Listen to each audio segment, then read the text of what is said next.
Computerized System Validation, or CSV, is the process of documenting that a computerized system is capable of meeting its intended use, defined as the combination of business workflows, scientific applications, and regulatory requirements.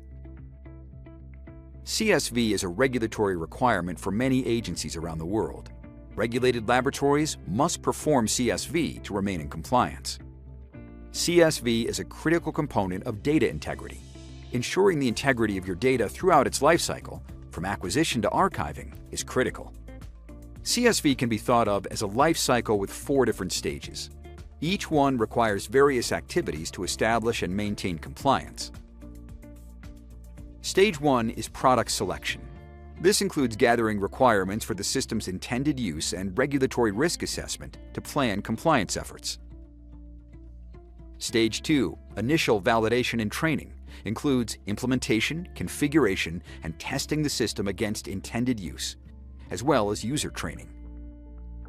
Stage 3 is production use, maintaining the validated state during the life of the product.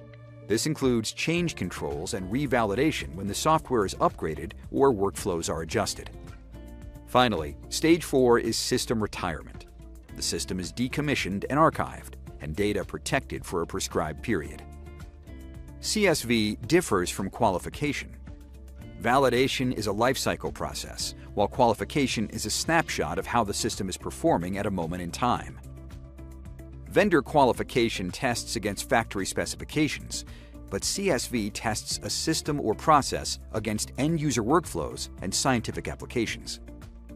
The GAMP-5 approach is a universally accepted model for computerized systems validation. This model uses a risk-based approach to test all requirements and specifications and includes 4 major phases.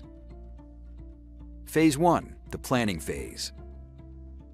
Phase 2, the requirements phase. Phase 3, the testing phase. And